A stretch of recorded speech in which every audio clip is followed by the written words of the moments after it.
Good morning students. আশা করি তোমরা সবাই খুব ভালো আছো। দেখতে দেখতে নতুন একটা মাস পড়ে গেছে আবার। আগের মাসে তোমাদের সঙ্গে লাস্ট দেখা হয়েছিল, তো বেশ কয়েকদিন পরে আবার তোমাদের সঙ্গে দেখা হলো, তাই তো? সবাই ভালো আছো? আচ্ছা, আমিও ভালো আছি। আমি তোমাদের মানস স্যার। পূর্বের ক্লাসের মতো আবার আজকে একটা নতুন একটা অংশ আলোচনা করবার জন্য আমি চলে এসেছি তোমাদের সামনে। আচ্ছা, তোমাদের লাস্ট যে ক্লাসটা আমরা আলোচনা করেছিলাম, কি আমরা পড়ছিলাম বলো তো? মনে আছে কারো? আছে তো? আচ্ছা বলো, কি মনে আছে বলো?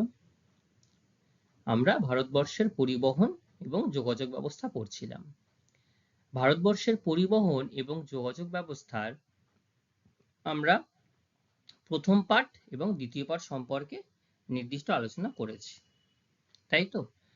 আমি তোমাদেরকে বলেছিলাম, যেহেতু চ্যাপ্টারটা একটু বিভিন্ন ভাগে বিভক্ত হয়ে আছে, তো এটাকে কয়েকটি ভাগে আমি তোমাদের সুবিধার জন্য এবং আমার সুবিধার জন্য, যাতে তোমাদের উপরে বেশি চাপ না পড়ে, সেই জন্য একটু কয়েকটা ভাগে ভাগ করে নিয়ে তোমাদের সামনে আমি আলোচনা করছি। তো লাস্ট ক্লাসে আমরা গুরুত্বপূর্ণ যেটা জলপথ, তাই তো, সেই জলপথ সম্পর্কে এবং বিভিন্ন বিমানবন্দর সম্পর্কে আমরা আলোচনা করেছি। সবাই সেই ক্লাসগুলো বুঝতে পেরেছিলে? যারা যারা অ্যাবসেন্ট ছিলে পাশের বন্ধুদের থেকে জেনে নেবে, এবং যদি কোনো সমস্যা হয় আমাকে বলবে, আমি তোমাদেরকে আবার ভালোভাবে আরো একবার বলে দেবো। ঠিক আছে? ওকে। আজকের ক্লাস আমরা শুরু করবার আগে আমি কয়েকটা কথা একটু বলবো।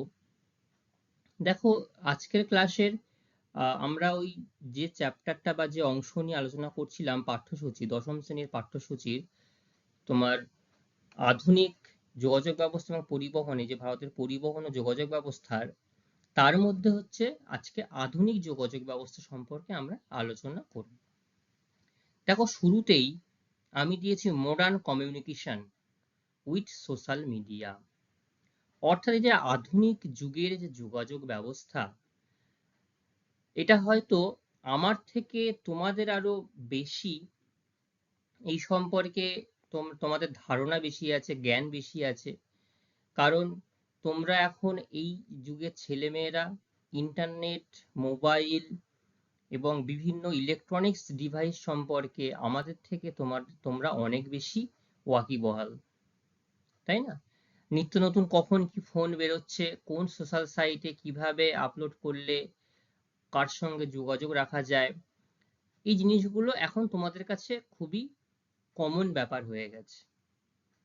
তো তারই কিছু কিছু মাধ্যম আমি তোমাদের সঙ্গে একটু আলোচনা করব, যে কিভাবে এই আধুনিক যুগে এসে আধুনিক যোগাযোগ ব্যবস্থার মাধ্যমে আমরা একটা প্রান্তের থেকে আরেকটা প্রান্তে যোগাযোগ রক্ষা করতে পারি।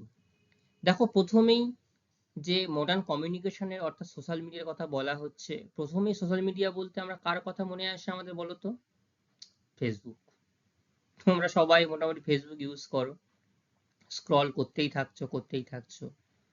অতিরিক্ত স্ক্রল করা সবার পক্ষেই খারাপ, যাই হোক সে বিষয়ে যাচ্ছি না আমি।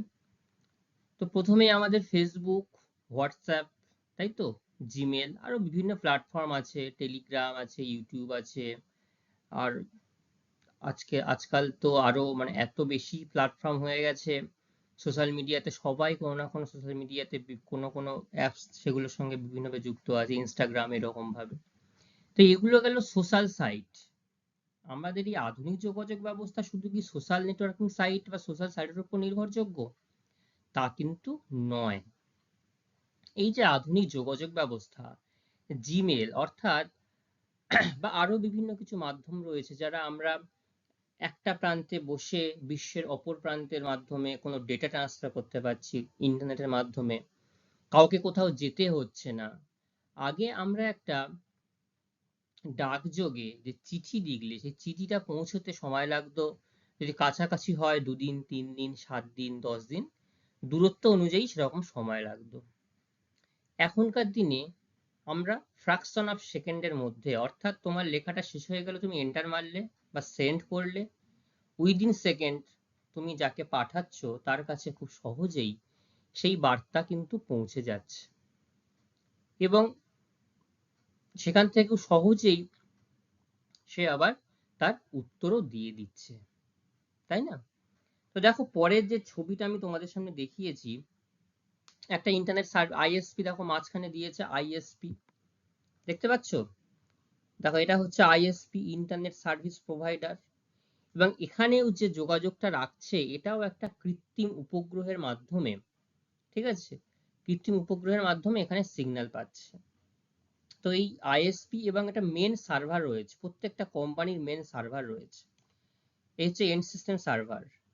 আর এইখান থেকে রাউটারের মাধ্যমে আমাদের কাছে আসছে এই যে এন্ড সিস্টেম ক্লায়েন্ট। এখানে দেখো রাউটারের মাধ্যমে আমরা ডেস্কটপ, ল্যাপটপ, ট্যাব, মোবাইল, যে কোনো ডিভাইস আমরা যোগাযোগ করতে পারছি। আবার এইখান থেকে রাউটারের মাধ্যমে তুমি যাকে পাঠাচ্ছ বা কোনো ব্যাংক বলো, শিক্ষা প্রতিষ্ঠান বলো, কোনো বিভিন্ন বহুজাতিক কোম্পানি বলো, তারা এখানটায় আছে। তাহলে এইভাবে কিন্তু আমরা আমাদের যোগাযোগ স্থাপন করতে পারছি, ঠিক আছে?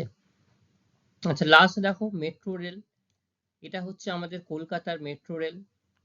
আমাদের কলকাতার মেট্রো রেল ভারতবর্ষের মধ্যে কিন্তু প্রথম এই কলকাতাতে চালু হয়েছিল 1984-তে। তো এটা আমরা ধীরে ধীরে পরে আলোচনা করছি, জানছি, ঠিক আছে? আজকে আমাদের তাহলে আলোচনার প্রধান মাধ্যম হচ্ছে ভারতের পরিবহন ও যোগাযোগ ব্যবস্থা, তৃতীয় অংশ। বোঝা গেল?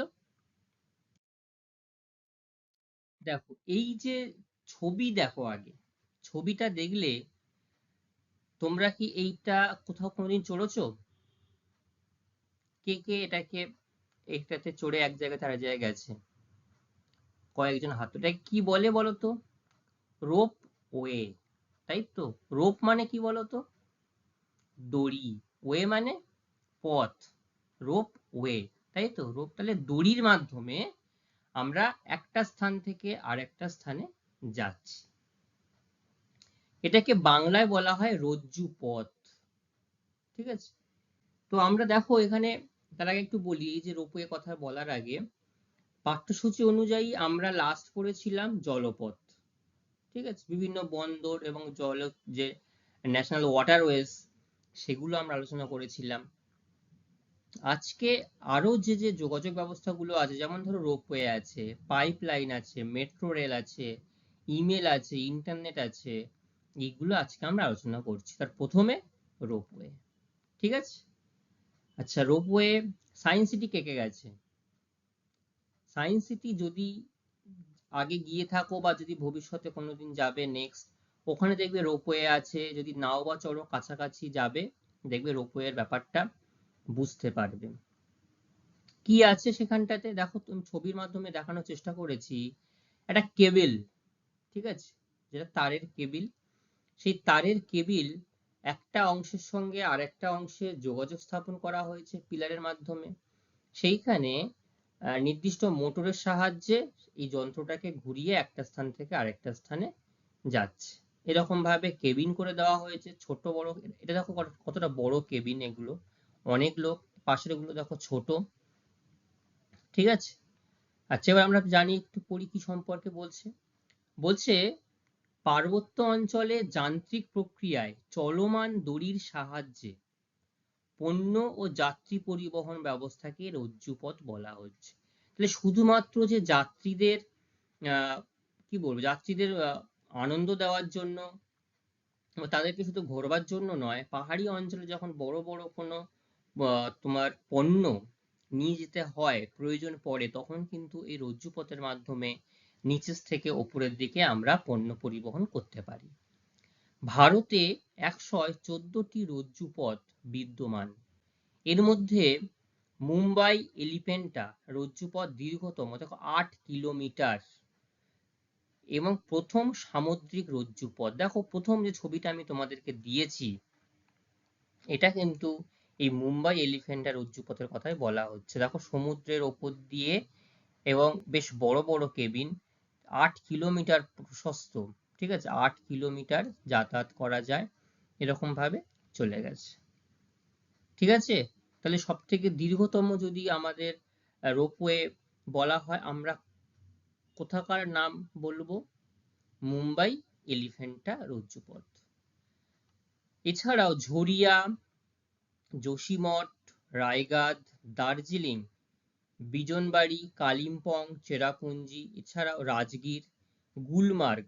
দেখো এই যে বরফে ঢাকা ছবিটা, হলুদ রঙের যে রোপওয়ে দেখা যাচ্ছে, এটা কিন্তু গুলমার্গের, এবং এটা ভারতবর্ষের সব থেকে উচ্চতম রোপওয়ে। ঠিক আছে, তাহলে দেখো এখান থেকে তোমাদের কাছে প্রশ্ন যেটা আসে যে ভারতবর্ষে কটি রজ্জুপথ বিদ্যমান রয়েছে, রজ্জুপথ বলতে কি বোঝো, সব থেকে দীর্ঘতম রজ্জুপথের নাম কি, উচ্চতম রজ্জুপথের নাম কি, বলতে পারবে তাহলে?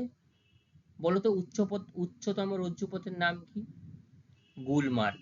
ঠিক আছে, আচ্ছা এইটা। এবং আমি তোমাদের এখানে আরো কয়েকটা ছবি দিয়েছি বোঝার জন্য, এই ছবিগুলো আমি তোমাদের সামনে রেখেছি। ব্যবহার, কি কি ব্যবহার আছে? দুর্গম পার্বত্য অঞ্চল যেখানে রেল বা সড়ক পথ নির্মাণ অসম্ভব, দেখবে এমন এমন প্রাকৃতিক পরিবেশ থাকে সেখানে খুব সহজে আমরা সড়ক পথ বা রেলপথ তৈরি করতে পারছি না। দেখা গেল এইটা তুলনামূলকভাবে, অর্থাৎ স্থাপনের খরচ বেশ খানিকটা, কিন্তু এরপরে পরিচালন ব্যয় বা মেনটেনেন্স কস্ট কিন্তু অনেকটাই কম। ঠিক আছে, তো আমরা যখন এটা তৈরি হয়ে যাবে তাহলে সহজেই একটা স্থান থেকে আরেকটা স্থানে আমরা যেতে পারবো। এরকম ভাবে রোপওয়ে গুরুত্বপূর্ণ।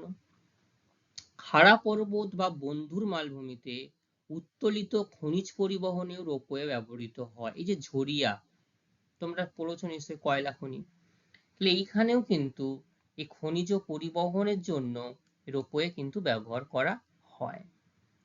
আর কোথায় হয়? পার্বত্য উপকূলীয় পর্যটন কেন্দ্রে বিনোদনমূলক ভ্রমণে ব্যবহৃত হয়। আমি যে কটি রোপওয়ে চড়ার আমার সৌভাগ্য হয়েছে সবকটাই কিন্তু পর্যটন কেন্দ্রে, এবং সেটা একটা স্থান থেকে আরেকটা স্থানে যাওয়ার জন্য বিনোদনমূলক হিসাবে। সেই স্থানে উপর দিয়ে গেলে পাহাড়ের উপর থেকে যখন নিচের দিকে তাকাই, দেখতে অসাধারণ একটা পরিবেশ লাগে।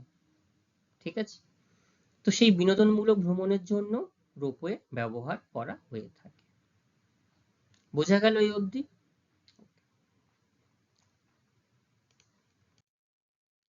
এরপরে যেটা আমরা আলোচনা করব সেটা বলছে নলপথ বা পাইপ লাইন।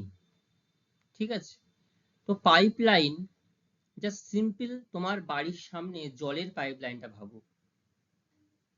যে দেখবে কিছুদিন আগে বা এখনো অনেক জায়গায় মাটি কেটে সেখানে একটু ড্রেন মতো করে সেখানে ভিতরে জলের জন্য পাইপ লাইন বসানো হচ্ছে, এবং এই পাইপ লাইন প্রত্যেকটা বাড়ির সামনে গিয়ে একটা নির্দিষ্ট একটা পয়েন্ট করে দেওয়া হচ্ছে, যখন জল আসবে প্রত্যেকের বাড়িতেই জল আসবে। ঠিক আছে, তো এইরকম ভাবে, সেটা তো জল আসতো, তো এইরকম ভাবে আরেকটু উচ্চ প্রযুক্তির মাধ্যমে এই নলের মাধ্যমে, দেখো বলছে মাটির সামান্য নিচ দিয়ে নলের মাধ্যমে তরল ও গ্যাসীয় পদার্থ বহনকারী পরিবহন ব্যবস্থাকে নলপথ বলা হয়।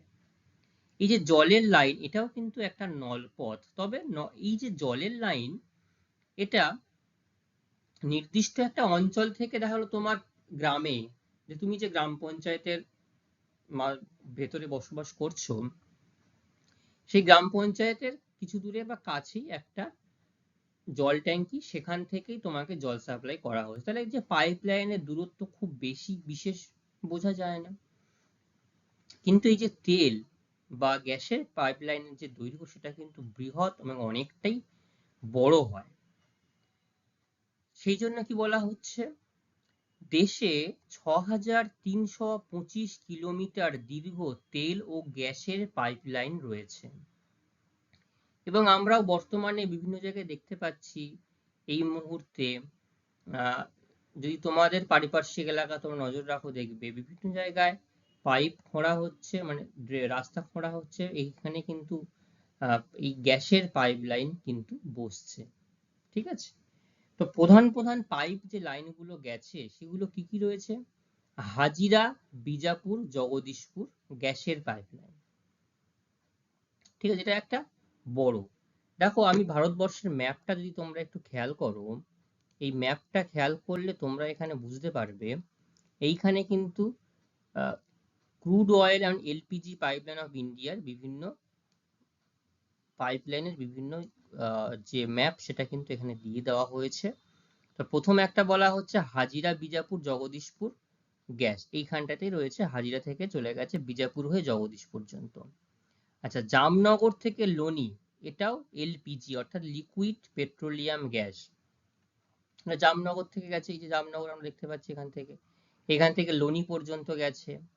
আচ্ছা, কান্ডালা ভাতিন্ডা, ঠিক আছে, এই হচ্ছে কান্ডালা, দেখো এই যে কান্ডালা, কান্ডালা থেকে ভাতিন্ডা পর্যন্ত একটা গেছে, সেটা হচ্ছে দীর্ঘতম অর্থাৎ সব থেকে বড় নল পথ। আর বারাউনি মৌরিগ্রাম হলদিয়া, এটাও একটা উল্লেখযোগ্য, দেখো এই হচ্ছে হলদিয়া, এই হচ্ছে বারাউনি, ঠিক আছে, মৌরিগ্রাম, এই হচ্ছে মৌরিগ্রাম। তাহলে এখানেও একটা উল্লেখযোগ্য অনেক বড় তেলের পাইপলাইন লক্ষ্য করা যায়। এটাই আবার চলে গেছে অনেকটাই দূরে, অরুণাচল প্রদেশের দিকে চলে গেছে, ঠিক আছে।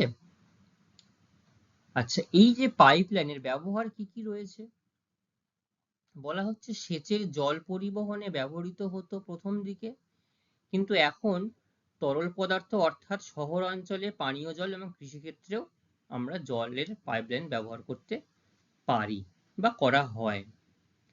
শিল্প বিপ্লবের পর পেট্রোলিয়াম, প্রাকৃতিক গ্যাস, কোল গ্যাস, অ্যাসিড শোধনাগার, এই কাজ কি করা হচ্ছে, শোধনাগার, বাজার এবং বন্দর এবং শিল্প কেন্দ্রে পরিবহনের কাজে ব্যবহার করা হচ্ছে। তাহলে কি কি জিনিস মূলত পাইপলাইনের মাধ্যমে পরিবহন করা যাচ্ছে, পেট্রোলিয়াম, প্রাকৃতিক গ্যাস, কোল গ্যাস, অ্যাসিড, এগুলো কোথাকার মধ্যে যোগাযোগ ব্যবস্থা রাখছে, শোধনাগার থেকে বাজার, বন্দর, শিল্প কেন্দ্র, ঠিক আছে, এইখানে এগুলোকে ব্যবহার করা হচ্ছে, এই পাইপলাইনের মাধ্যমে একটা স্থান থেকে আরেকটা স্থানে নিয়ে যাওয়া হচ্ছে। এর গুরুত্ব কি কি রয়েছে, পাইপলাইনের মাধ্যমে অনেক বেশি পরিমাণ দ্রব্য সহজেই পরিবহন করা যায়। দেখা গেল আমার বাড়ি একটা নির্দিষ্ট জায়গায় আছে, আমার বাড়ি থেকে তোমার বাড়ির দূরত্ব হচ্ছে 100 মিটার বা ধরো 1 কিলোমিটার আমি ধরি, তাহলে এই 1 কিলোমিটার যদি আমার সঙ্গে তোমার বাড়ির যোগাযোগ রাখা যায় পাইপলাইনের মাধ্যমে, এখন একটা বড় এরকম বড় পাইপলাইনের মাধ্যমে, তাহলে কোনো কিছুর প্রয়োজন হলে আমি এখান থেকে ছুঁড়ে দিয়ে দিলাম, তাহলে খুব সহজে চলে যাবে, আমাকেও বেরোতে হলো না, তোমাকে বেরোতে হলো না, তোমাকে কোনো যানবাহন নিতে হলো না, আমার ক্ষেত্রে কোনো যানবাহন নিতে হলো না। তাহলে যেহেতু পাইপলাইন আগে থেকে তৈরি করা আছে, আমি কি করলাম, দ্রব্যটা দিয়ে দিলাম, তাহলে আওয়াজ করলেই চলে যাবে, সেখানে তুমি সেখানে জিনিসের দ্রব্য গ্রহণ করে নিচ্ছ, অত্যন্ত কম খরচ ও নিরাপদ ভাবে পরিবহন করা যায়, নিরাপদ ভাবে, কোনো কিছু সমস্যা হচ্ছে না, কোনো জ্যাম নেই, প্রাকৃতিক বিপর্যয়ের হাত থেকে রক্ষা করা যায় সহজেই। তবে এইটা সবসময় হবে না, যদি দেখা গেল সেই অঞ্চলে ভূমিকম্প হলো, ব্যাপক কোথাও ধস নামলো, তাহলে এই পাইপলাইন কিন্তু নষ্ট হয়ে যেতে পারে। বা পাইপলাইনের সময় কি হয়, পাইপলাইনের কাছাকাছি অংশে জনবসতি থাকে প্রচুর পরিমাণে, তো এবং জনবসতি ছাড়াও যদি গবাদি পশু বা তাদের কোনো কারুকার্যের জন্য পাইপলাইনে কিন্তু ফাটলও হতে পারে আবার। আর কি বলছে, তরল ও গ্যাসীয় পদার্থ পরিবহনের জন্য শ্রেষ্ঠ মাধ্যম এটি একটি, যে কোনো ভূপ্রাকৃতিক অঞ্চল তথা জলের ভিতর দিয়েও কিন্তু পাইপলাইন পরিবহন সম্ভব। তো জলের ভিতর দিয়ে সহজে পাইপলাইন একটা স্থান থেকে আরেকটা স্থানে নিয়ে যাওয়া হলো, সেখান দিয়ে আমি সহজেই প্রয়োজনীয়, দেখো এই যে ছবিগুলো দেখো, একটা ছবি এরকম পাইপলাইন নির্দিষ্ট জায়গা থেকে নিয়ে যাওয়া হচ্ছে, আবার এরকম নির্দিষ্ট প্রযুক্তির মাধ্যমে মিটার লাগানো আছে, তার নির্দিষ্ট ট্যাপ সিস্টেম থাকবে, যে ছাড়লেই তবেই পাইপলাইনটা যাবে, জল যাবে বা তেল যাবে বা গ্যাস যাবে। বোঝা গেল এই অবধি? আসলে সবচেয়ে দীর্ঘতম পাইপলাইন কোনটা ভারতবর্ষের, কান্ডালা থেকে ভাতিন্ডা, বোঝা গেল তো? আচ্ছা, এইটা কি রেল, কে বলতে পারবে? সবাই বলতে পারছে, কি বলো? মেট্রো রেল, তাই তো, বা পাতাল রেল আমরা বলতে পারি, আন্ডারগ্রাউন্ড রেলওয়েজ, ঠিক আছে। দেখবে এখন একদম শুরুতে ভারতবর্ষের প্রথম মেট্রো রেল চলাচল শুরু হয়েছিল 1984 সালে কলকাতায়। ঠিক আছে, দমদম থেকে টালিগঞ্জ পর্যন্ত অংশে। তো মাটির সামান্য নিচ দিয়ে কেবলমাত্র যাত্রী বহনকারী রেলপথকে পাতাল বা ভূগর্ভস্থ রেল বলা হয়। ঠিক আছে, ভারতে 1984 সালে প্রথম এই পরিষেবা চালু হয়েছিল এবং এই রেলপথ পরিবহন ব্যবস্থার মাধ্যমে ভূগর্ভের অর্থাৎ মাটির তলা দিয়ে সুড়ঙ্গের মধ্য দিয়ে যাতায়াত করা হয় এবং এই রেলপথকে দ্রুতগামী পরিবহন মাধ্যম বলা হয়। যেহেতু মাটির তলা দিয়ে যাচ্ছে, তাহলে সেখানটাতে তার সামনে আর কোনো বাধা বা বিপত্তির জন্য অন্য কোনো যানবাহন বা মানুষের কোলাহল সেখানে নেই। তাহলে মানুষ মাটির তলা দিয়ে একটা স্থান থেকে আরেকটা স্থানে খুব কম সময়ের মধ্যে কিন্তু এবং সহজে আরামদায়ক ভাবে পৌঁছে যেতে পারে। ঠিক আছে, দেখো এখানে কয়েকটি মেট্রো রেলের ছবি আমি তোমাদেরকে দিয়েছি। প্রথমে যে ছবি একটা দেখতে পাচ্ছি, এটা দেখো দিল্লির মেট্রো রেল। তো আমরা এটাকে পাতাল রেল কেন বলছি তাহলে? পাতাল রেল এখন মেট্রো রেল বলছি এই জন্যই, এখন পিলারের মাধ্যমে মাটির ওপর দিয়েই একটা স্থান থেকে আরেকটা স্থানে সহজেই যোগাযোগ ব্যবস্থা স্থাপন করা হচ্ছে। কারণ মাটির তলা দিয়ে সুড়ঙ্গ তৈরি করে মেট্রো রেলপথ তৈরি করা অনেকটা খরচ সাপেক্ষ এবং সময় সাপেক্ষ। তো এই জন্য কি করা হলো, মাটির ওপরে নির্দিষ্ট পিলার তৈরি করে তার উপরে লাইন পেতে দিয়ে একটা স্থান থেকে আরেকটা স্থানে এটাকে আমরা নিয়ে যেতে পারছি। অর্থাৎ শহরের মধ্যেই নির্দিষ্ট 12 কিলোমিটার, 18 কিলোমিটার, 20 কিলোমিটারের মধ্যে আমরা রেলপথটাকে নিয়ে যেতে পারছি। ঠিক আছে, আশা করি সবাই তোমার মেট্রো রেল চড়েছো। সবাই চড়েছে। সব থেকে আরো একটা দেখো, ভারতবর্ষে যেমন সবার শুরুতে মেট্রো রেল চালু হয়েছিল, আরো একটা গৌরবময় কলকাতার ক্ষেত্রে তোমরা এটা জানো, কিছুদিন আগেই ভারতবর্ষের মধ্যে প্রথম কলকাতাতেই জলের তলা দিয়ে মেট্রো রেল অর্থাৎ গঙ্গা নদীর তলা দিয়ে মেট্রো রেল চালু হয়েছে। কোথা থেকে কোথায় হয়েছে বলতো? হাওড়া থেকে সেক্টর 5 পর্যন্ত। তবে হাওড়া থেকে সেক্টর 5 পুরোটা চলছে না, মাঝখানে একটু সমস্যা হয়েছিল। হাওড়া থেকে চলছে ওদিকে তোমার চাঁদনি চক পর্যন্ত, আর এদিকে চলছে শিয়ালদা থেকে সেক্টর 5 পর্যন্ত। ঠিক আছে, আমি তোমাদের ভারতের মেট্রো রেলের যে ম্যাপটা, রুট ম্যাপটা তোমাদেরকে আমি একবার দেখাবো, তোমাদের সেটা অনেকটা বেশ পরিষ্কার হবে জিনিসটা। তো দেখো এই যে প্রযুক্তিটা দিয়েছে, দেখো যখনই নদীটা, যখন মাটির তলা দিয়ে যাচ্ছি নর্মাল তো আছে, একদম তলা দিয়ে গেলেই শুরুতেই তো গঙ্গা নদী পড়ছে না। দেখো এইরকম ভাবে বলে দিয়েছে হুগলি রিভার স্টার্টস হেয়ার, এবং এখান থেকে নীল আলো দেখ শুরু হবে, নীল আলো জ্বলছে। যেটুকু জলে ধরো এইটুকু জায়গায় আমার নদী রয়েছে, তাহলে এইটুকু জায়গাতে পুরোটা গঙ্গার নিচে যখনই আমরা যাচ্ছি, সেই ফিলটা আনার জন্য নীল রং দিয়ে সেখানটাতে দেখানো হয়েছে। ঠিক আছে, আচ্ছা কি গুরুত্ব আছে, গুরুত্বগুলো ভালোভাবে শোনো। অত্যন্ত দ্রুত গতিতে যাতায়াত করা যায়, ভূপৃষ্ঠের উপরিস্থিত কোনো প্রকার বাধা এই ধরনের রেল পরিবহনের সমস্যা সৃষ্টি করে না। একমাত্র নিজস্ব প্রযুক্তিগত কোনো সমস্যা বা সিগন্যালিং সমস্যা থাকে সেটা আলাদা ব্যাপার, কিন্তু কোনো বাধা বা যানবাহনের যানজট সৃষ্টি হয় না।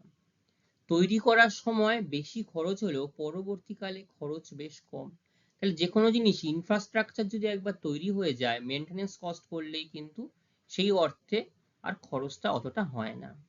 যাত্রী পণ্য উভয় পরিবাহিত হয়, তবে পণ্যের পরিমাণটা খুবই কম, যাত্রী বেশি পরিবাহিত হয়। ব্যবহার কেবলমাত্র নগর এবং মহানগর, এটা কিন্তু মাথায় রাখ, গ্রামাঞ্চলে কিন্তু মেট্রো রেল চলেনি। ঠিক আছে, নগর মহানগরের ক্ষেত্রে অতি দ্রুত 6 থেকে 12টি রেক, বিভিন্ন জায়গায় 6টি হতে পারে, সর্বনিম্ন 6টি, সর্বোচ্চ 12টি। তো বেশিরভাগ ক্ষেত্রে 6টি 7টি রেক দেখা যায়।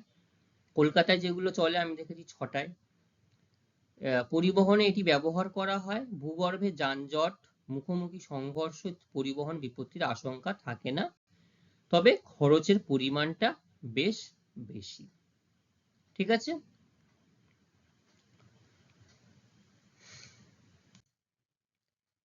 ভারতে পাতাল রেল, যেটা আমি তোমাদেরকে বললাম, যানজটের সম্ভাবনা সেরকম নেই এবং বেশিরভাগ জায়গাতেই বিদ্যুৎ চালিত পাতাল রেল বা চলছে সব জায়গাতেই, এবং এর জন্য এর থেকে দূষণের পরিমাণ শূন্য, দূষণ হয় না, একদমই দূষণ হয় না।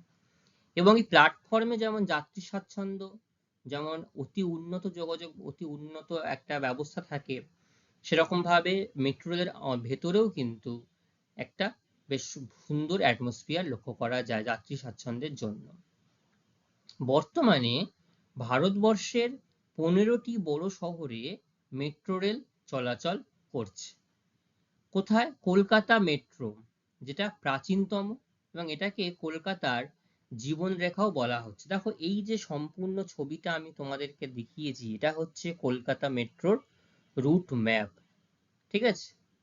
দিল্লি মেট্রো দীর্ঘতম মেট্রো রেল। দেখো, কলকাতার পরে দিল্লিতে মেট্রো রেল শুরু হলো, কিন্তু সেখানটায় তারা কিলোমিটারের বিচারে তারা অনেক বেশি রেলপথ তারা স্থাপন করেছে। চেন্নাই রয়েছে, বেঙ্গালুরুতেও রয়েছে, হায়দ্রাবাদও মেট্রো রেল চলছে, আহমেদাবাদ, জয়পুর, গুরগাঁও, মুম্বাই, নয়ডা, কোচি। আবার মুম্বাইতেও কিন্তু আর একটা নতুন যোগাযোগ ব্যবস্থা মোনোরেল, সেটাও এখানে চলে।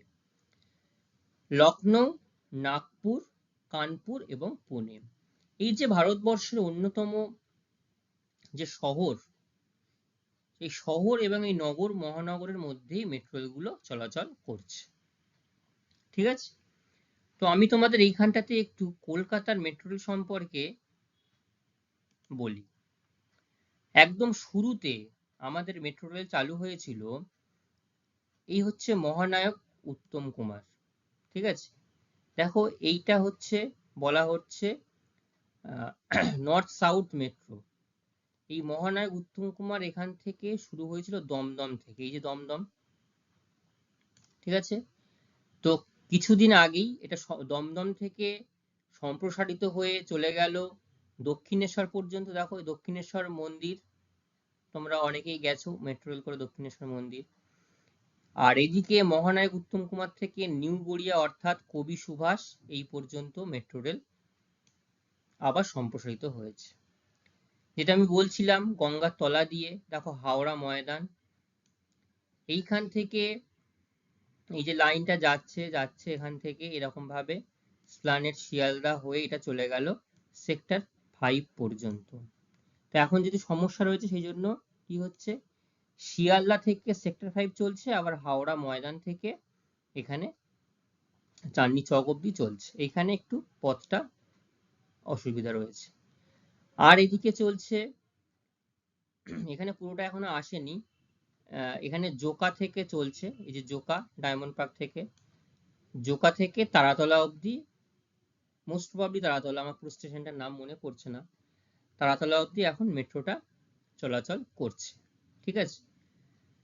আচ্ছা, এইখানটাতে আরো কিছু উল্লেখযোগ্য কিছু মেট্রো রেলপথ শুরু হয়েছে, সেটা হচ্ছে কবি সুভাষ থেকে।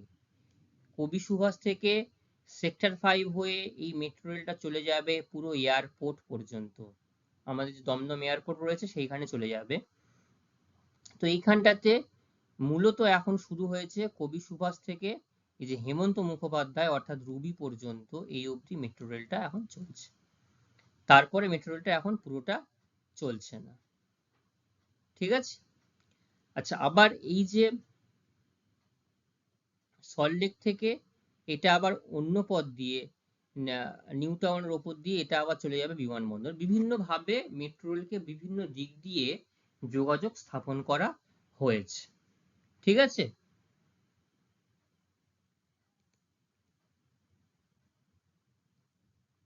বোঝা গেল এই পর্যন্ত সবার, যে কলকাতার মেট্রো রুট কোন কোন জায়গায় কিভাবে চলাচল করছে। ঠিক আছে। এরপরে আধুনিক যোগাযোগ ব্যবস্থার যেটা অন্যতম এবং সব থেকে গুরুত্বপূর্ণ মাধ্যম, সেটা হচ্ছে ইন্টারনেট। এই ইন্টারনেট সম্পর্কে বোধহয় তোমাদেরকে নতুন করে বলবার কিছু নেই, তোমরা প্রতিদিন এটাকে ব্যবহার করছো।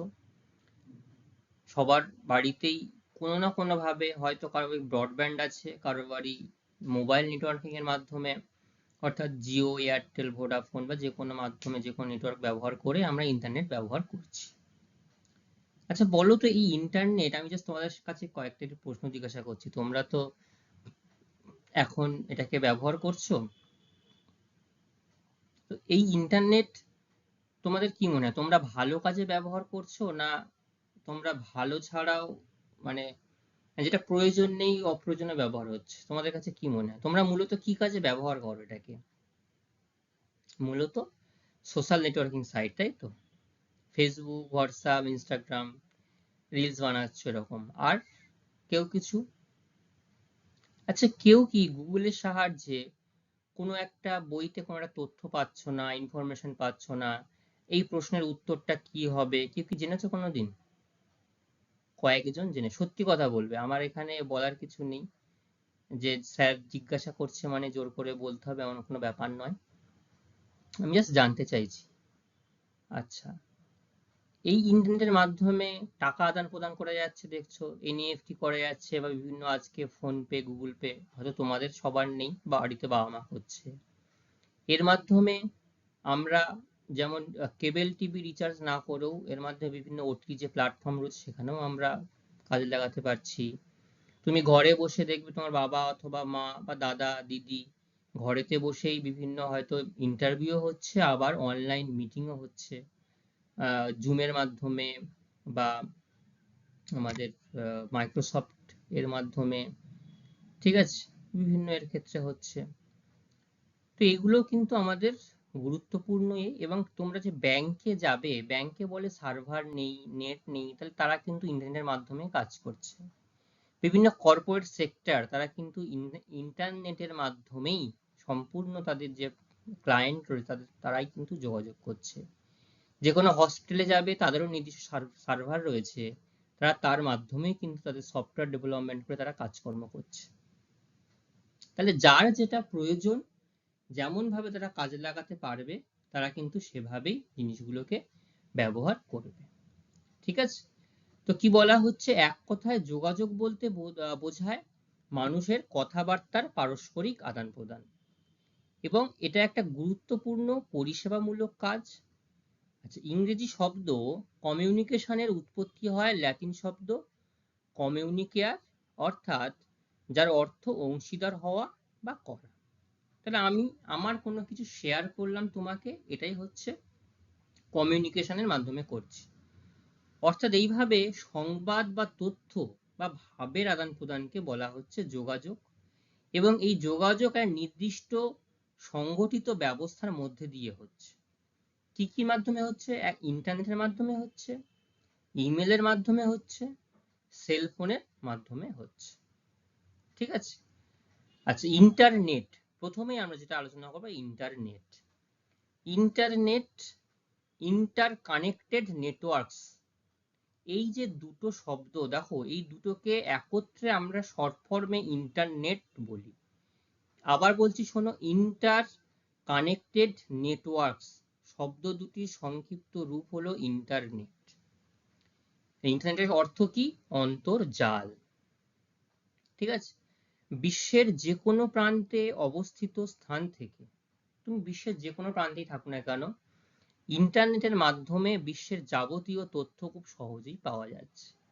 তোমার মনে হলো তুমি এখানে বসে আমেরিকার কোনো একটা শহরের ছবি দেখতে ইচ্ছা করছে, তুমি সেখানকার ছবি লিখে সার্চ করো, সেই শহরের নাম লিখে সার্চ করো, তুমি কিন্তু সহজেই পেয়ে যাবে।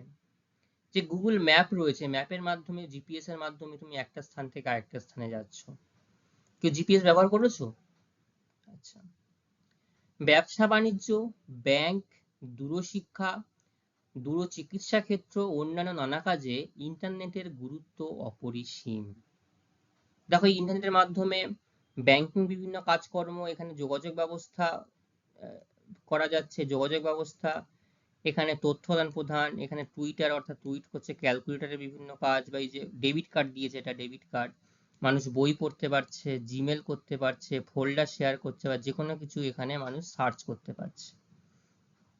ঠিক আছে, তো ভারতবর্ষে 1970 সালে, কত সালে বলছি, 1970 সালে এডুকেশন রিসার্চ নেটওয়ার্ক অর্থাৎ ERNET সর্বপ্রথম পরিষেবাটি চালু করে।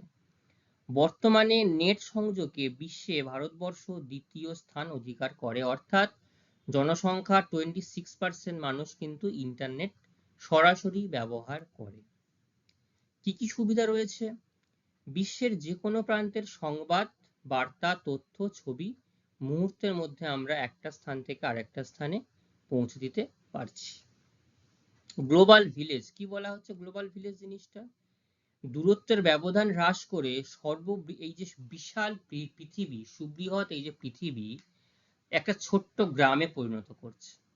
দেখো, আমি ভারতে বসে আছি, আমেরিকা, ইংল্যান্ড বা ইউরোপের যে কোনো দেশ, ভারত পৃথিবীর যে কোনো দেশের কোনো গ্রামের সঙ্গে আমি সহজেই যোগাযোগ স্থাপন করতে পারছি এবং ঘরে বসেই আমি যোগাযোগ করতে পারছি।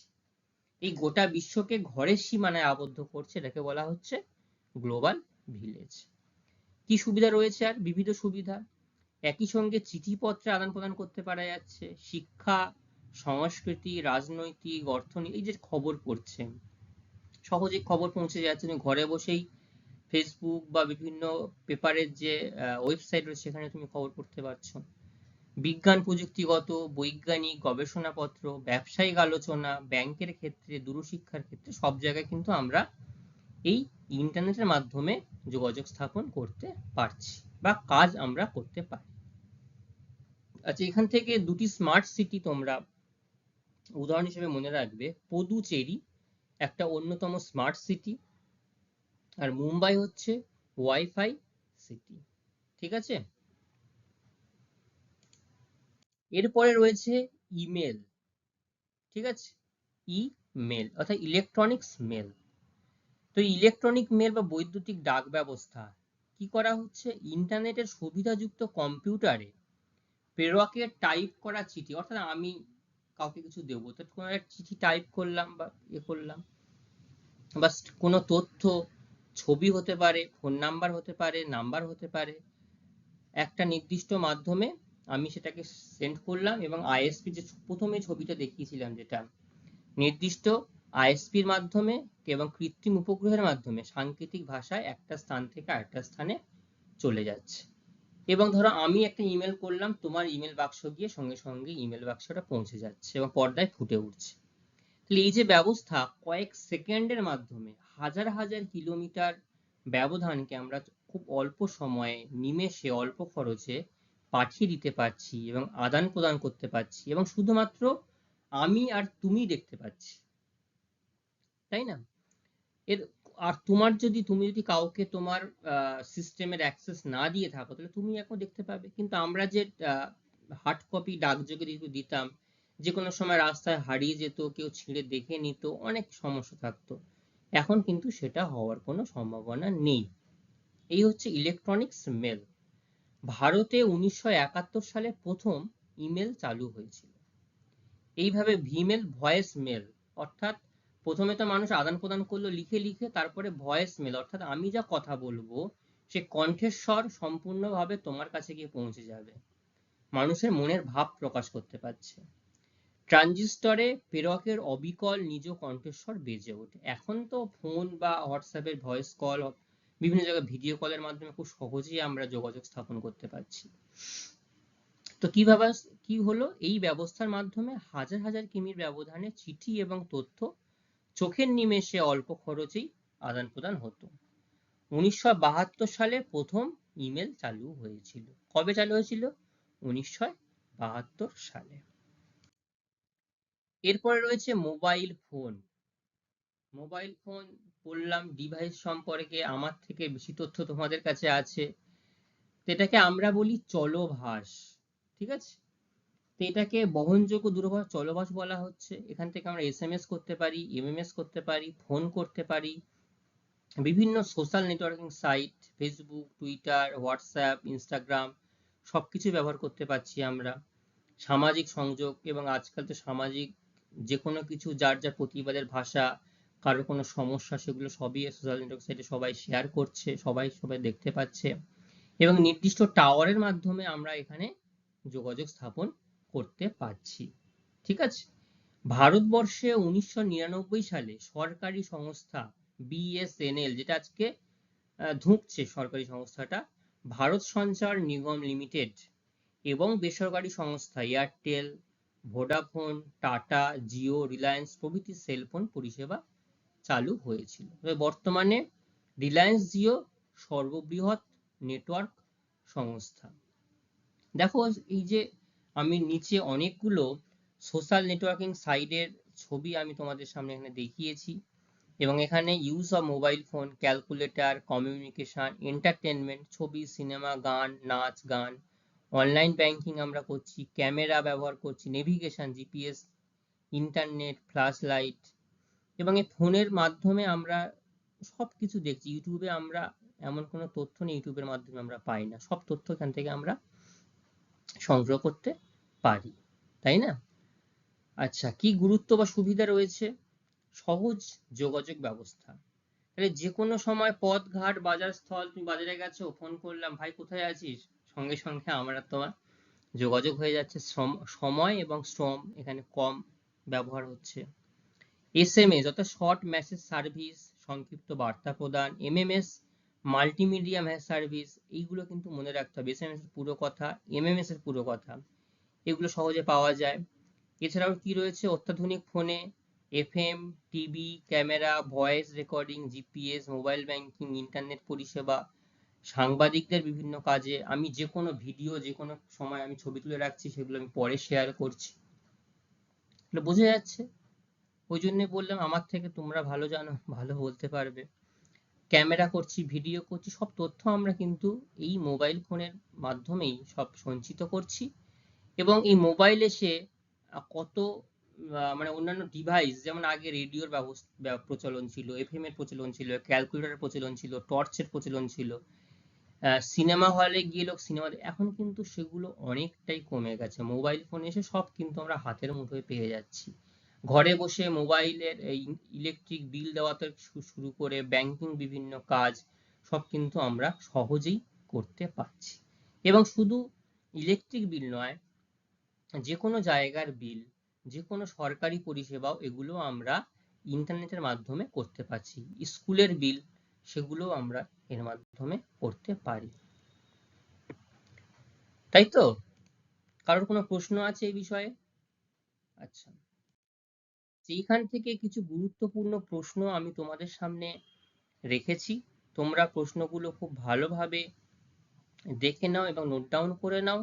এখান থেকে পরবর্তী যে ক্লাস, আমি তোমাদেরকে খুব ভালোভাবে প্রশ্ন জিজ্ঞাসা করব, তোমরা এখান থেকে প্রশ্নগুলোর উত্তর আমাকে দেবে, তাহলে আমি বুঝতে পারবো তোমরা কতটা জেনে এসেছো বা এটাকে পড়ে এসেছো। ঠিক আছে? আজকের ক্লাস আমাদের এই পর্যন্তই থাকবে। পরবর্তী ক্লাসে পরবর্তীতে নতুন কোনো অধ্যায় নিয়ে, অংশ নিয়ে আমরা আলোচনা করব। আচ্ছা, এর সাথে সাথে আমি তোমাদেরকে বলে রাখি, সাথে সাথে এই যে ভারতবর্ষের পঞ্চম অধ্যায়, যেটা আমরা আলোচনা করছিলাম দীর্ঘদিন ধরে, এই অধ্যায়টা কিন্তু সমাপ্ত হয়েছে। আমরা এবার প্রশ্ন উত্তর আলোচনা করব। সবাই যতটা পারবে পড়ে আসবে, আমি সবাইকে প্রশ্ন জিজ্ঞাসা করব। সবাইকে থ্যাংক ইউ, ভালো থাকবে।